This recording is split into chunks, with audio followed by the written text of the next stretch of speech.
নমস্কার। যুক্তি তর্ক সঙ্গে অর্কই আপনাদের স্বাগত। আপনাদের সঙ্গে আমি অর্কপ্রভ সরকার।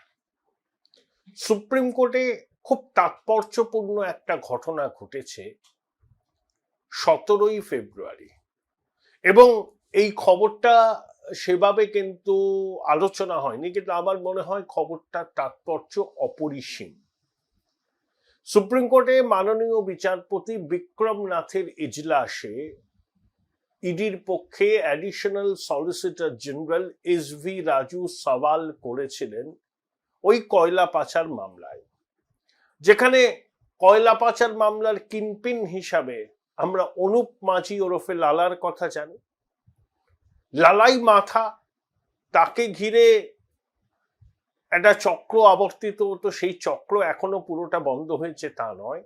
আপনারা দেখছেন তো যে কয়লা পাচার কাণ্ডে ইডির অভিযান, তাতে পুলিশের ওসি থেকে ব্যবসায়ী, রাজনৈতিক নেতা, প্রভাবশালী ঘনিষ্ঠ আইনজীবী সবাই নজরদারিতে আছেন, এবং অনেকের অনেক সম্পত্তি বাজেয়াপ্ত করা হয়েছে। অনুপ মাঝি ওরফে লালা সুপ্রিম কোর্ট থেকে রক্ষা কবচ নিয়েছিলেন, অর্থাৎ তার বিরুদ্ধে কোনো কঠোর পদক্ষেপ ইডি করতে পারবে না। সেই রায়কে চ্যালেঞ্জ জানিয়ে ইডি সুপ্রিম কোর্টের দ্বারস্থ হয়, এবং সুপ্রিম কোর্টের মাননীয় বিচারপতিরা ইডির আর্জি মেনে রক্ষা কবচ প্রত্যাহার করেন, এবং ইডি চাইলে পরে 14 দিনের জন্য নিজেদের হেফাজতে অনুপ মাঝি ওরফে লালাকে নিতে পারবে। খুবই তাৎপর্যপূর্ণ। এর আগেও অনুপ মাঝিকে একাধিকবার ইডি তলব করেছিল, কিন্তু প্রতিবারই হাজিরা এড়িয়ে যান, এবং অনুপ মাঝি ওরফে লালা কাকে কাকে পয়সা দিয়েছেন তার একটা তালিকা তো ছিল, একটা ডায়েরি ছিল বা নোটবুক ছিল। ইডির দাবি সেই নোটবুকে সব সাংকেতিক ভাষায় লেখা আছে। একটা রিপোর্ট পড়েছিলাম খবরের কাগজে, সেখানে জনৈক এমজি নাম উল্লেখ আছে, যিনি প্রতি মাসে নগদ 10 লক্ষ টাকা করে পেতেন এই কয়লা পাচারকারীদের কাছ থেকে। তাছাড়া তো প্রোটেকশন মানি পেতেন পুলিশের এক শ্রেণীর অফিসার, একেবারে তলার লেভেলের পুলিশ কর্মী থেকে থানার ওসি, তারপরে যারা অনেকে আছেন, বেশ কয়েকজন উচ্চপদস্থ পুলিশ কর্তারা ইডির ব্যাডারে ছিল কয়লা পাচার মামলায়। কিন্তু অনুপ মাঝি ওরফে লালা যেহেতু এই চক্রের মূল মাথা, এতদিন তার রক্ষা কবচ থাকায় তাকে ইডি জেরা করতে পারছিল না, এবং সেই ইডিরা হাজিরা এড়িয়ে যাচ্ছিল। এখন কিন্তু সুপ্রিম কোর্ট সেই রক্ষা কবচ প্রত্যাহার করেছে। আমার ধারণা 2-1 দিনের মধ্যেই লালা ওরফে অনুপ মাঝিকে ইডি নিজের হেফাজতে নেবে, এবং নিজের হেফাজতে নেওয়ার আবেদন করেই ইডি সুপ্রিম কোর্টের দরজায় কড়া নেড়েছিল। তারা বলেছে যে 14 দিনের ইডি হেফাজত লালার প্রয়োজন, কারণ যে সাংকেতিক ভাষা উল্লেখ করা হয়েছে লালার ডায়েরিতে, নোটবুকে, তার পাঠোদ্ধার, তার মর্মার্থ উদ্ধার করা তাদের পক্ষে সম্ভব হচ্ছে না। লালার হিসাব রক্ষক অনেকদিন ধরেই লাপাতা। খুব তাৎপর্যপূর্ণ। আপনারা জানেন যে কয়লা পাচার মামলায় আমাদের যুবরাজের নাম জড়িয়েছে, তাকে তলব টলবও করা হয়েছিল।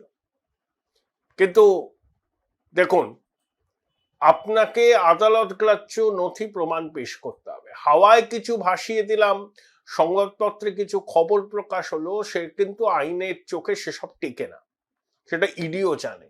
এবং এরা এত প্রভাবশালী এবং এদের র্যাকেটটা এত শক্তিশালী, এতে পুলিশ আছে, রাজনৈতিক নেতা আছে, কয়লা মাফিয়ারা আছে, ইসিএল এর আধিকারিকরা আছে। একটা র্যাকেট দীর্ঘদিন ধরে কাজ করছে, জাতীয় সম্পদ লুট করছে।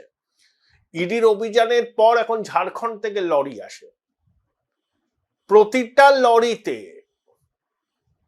ওই যে বেআইনি কয়লার লরিতে প্রোটেকশন মানি নেওয়া হয়, বিপুল অঙ্কের টাকা। আপনার ঝাড়খণ্ড, এই রানীগঞ্জ, আসানসোল, দুর্গাপুর রেঞ্জে অনেক টিএমটি বারের কারখানা আছে, সেই সব কারখানায় এই কয়লাগুলো সাপ্লাই করা হয় প্রোডাকশনের জন্য। এবং অনুপ মাঝি ওরফে লালা দীর্ঘদিন ধরে এই চক্রটাকে সামলাচ্ছিলেন। তিনিই বলতে পারেন এই চক্রের মাথা। সুপ্রিম কোর্টে তার রক্ষা কবচ খারিজ হয়ে গেছে।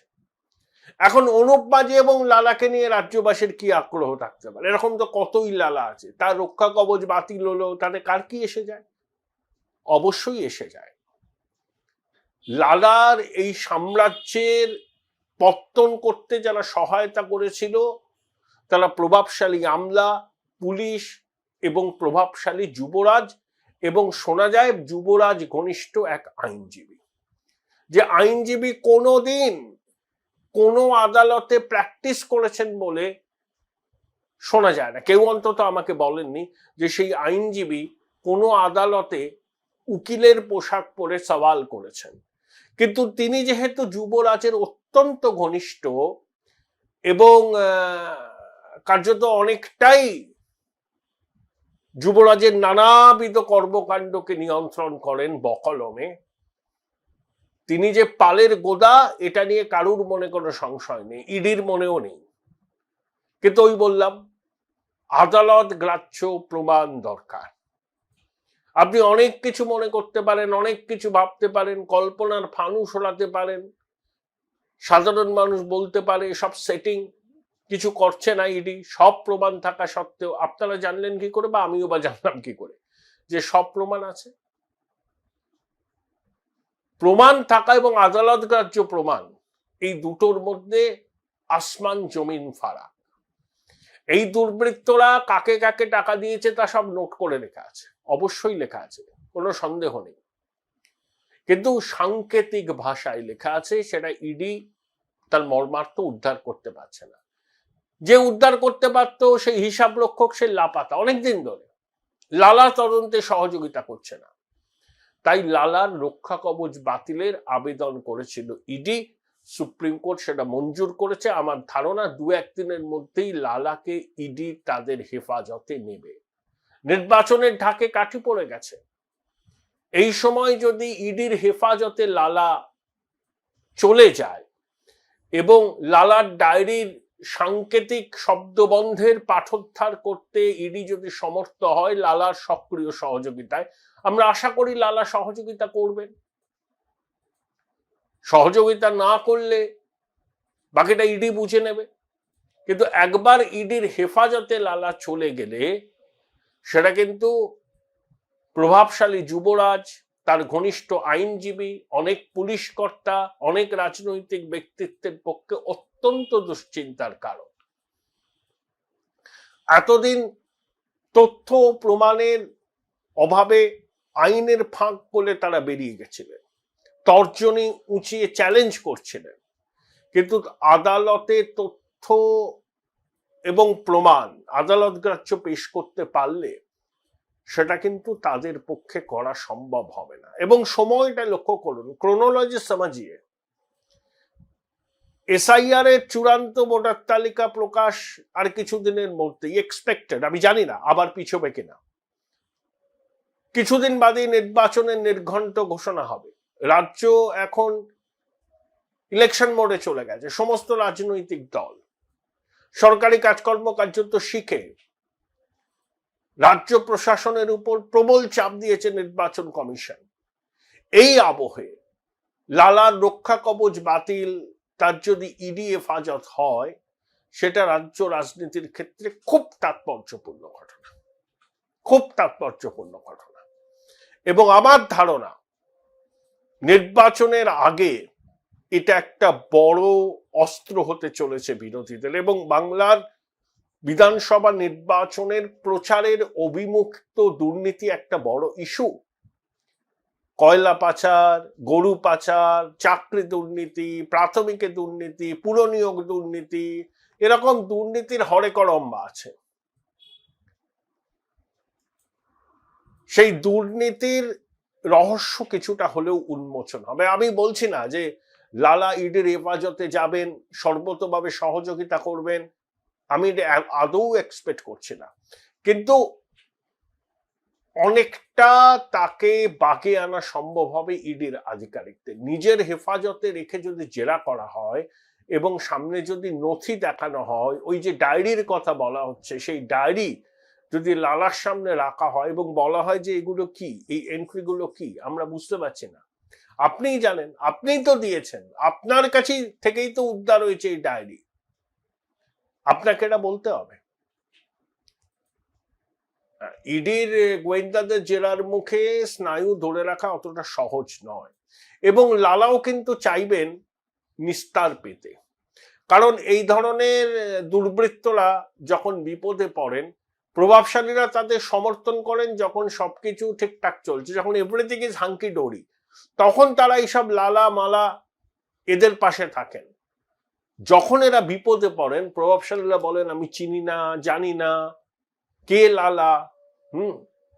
তো লালারও নিজেকে রক্ষা করার জন্য আমার ধারণা তদন্তকারীদের সঙ্গে সহযোগিতা করতে বাধ্য হবে। খুব তাৎপর্যপূর্ণ ঘটনা। নির্বাচনের ঠিক, নির্বাচন যখন দরজায় কড়া নাড়ছে, যে কোনো সময় হয়তো ঘোষণা হয়ে যাবে আপনার হোলির পরে। খুব আমার মতে রাজ্য রাজনীতিতে এটা একটা উল্লেখযোগ্য খবর। খুব ছোট করে বিভিন্ন খবরের কাগজে প্রকাশিত হয়েছে 18ই ডিসেম্বর, কিন্তু বাকি যা চলছে তা তো রুটিন। এসআইআর নিয়ে মুখ্যমন্ত্রীর আর্তনাদ, কমিশনের নানাবিধ বক্তব্য, চাপান উত্তর, এসব তো আছে, তো অনেকদিন ধরে চলছে। কিন্তু সব থেকে গুরুত্বপূর্ণ খবর হচ্ছে লালার রক্ষা কবচ বাতিল করেছে সুপ্রিম কোর্ট। এবং ইডি কেন বাতিল করতে চেয়েছিল রক্ষা কবচ, তাতে সফল হয়েছে। তারা 2 সপ্তাহের হেফাজত চায় লালার, যাতে লালার ডায়েরির সাংকেতিক শব্দ বন্ধের পাঠোদ্ধার করতে তারা সক্ষম হয়। দেখুন, আইপ্যাক মামলার শুনানি পিছিয়ে গেছে ঠিক 1 মাস, কিন্তু সুপ্রিম কোর্ট এটা বলে দিয়েছে 18ই মার্চ এবং 19শে মার্চ 2 দিন টানা শুনানি হয়ে এর ফয়সলা হয়ে যাবে। ইডি একটা রিজয়েন্ডারকে জমা দিয়েছে, কিন্তু তাও শুনানি হয়নি। দোলের পর শুনানির বিষয় ইডির আইনজীবী সওয়াল করেছিলেন, আদালত 18ই মার্চ তারিখটা দিয়েছে, এবং এটাও আদালত বলে দিয়েছে 18ই মার্চ এবং 19শে মার্চ এই 2 দিন কিন্তু শুনানি হবে, এবং এই শুনানির পরেই আদালত এই বিষয়টা নিষ্পত্তি করবে। আমি রাজ্য প্রশাসনের এক গুরুত্বপূর্ণ আধিকারিককে ফোন করেছিলাম এই প্রতিবেদন ঠিক করার আগে, রাজীব কুমারের whereabouts কি। তিনি বললেন রাজীব কুমার এখন দেশে ফিরবেন না বলে তার ধারণা তিনি যে ইথিওপিয়ার রাজধানী আদিস আবাবা হয়ে হয়তো আমেরিকা গেছেন, অন্য কোথাও গেছেন, চট করে তিনি কলকাতা মুখ হবেন না, দেশেও ফিরবেন না, যতদিন না পর্যন্ত সুপ্রিম কোর্টে এই মামলাটার ফয়সলা হয়। রাজীব কুমার দূরে থাকতে চাইছেন, বিতর্ক থেকে দূরে থাকতে চাইছেন। অতীতেও তিনি 19 দিন লাপাতা ছিলেন, যখন 2019-এর ফেব্রুয়ারি মাসে সিবিআই আধিকারিকরা তার বাড়িতে গিয়েছিল কিছু নথি সংগ্রহের জন্য। তারপর কি হয়েছিল আমরা জানি, তিনি 19 দিন লাপাতা ছিলেন। তারপর আলিপুর আদালত থেকে জামিন নিয়ে তিনি লোকচক্ষুর সামনে অবতীর্ণ হন। এখন তিনি তো অবসরের গ্রহে চলে গেছেন।